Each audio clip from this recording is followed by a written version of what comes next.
है ना कैसे ज़ीशान भाई, आप जो कहेंगे मैं माँ बनने वाली हूँ। तुम्हारा असल में कैसी है?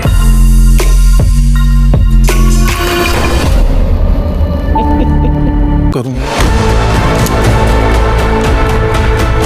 जहाँ तुम्हारा आशिक तो मेरा मुजरिम है, उसे कैसे इतनी आसानी से छोड़ दूं? कैसा सबूत जो वो अपने किराएदारों के साथ करती आ रही? 2 से 3 होने वाले। मतलब मुझे जहां आरा के खिलाफ सबूत चाहिए। मिठाई किस खुशी में? हम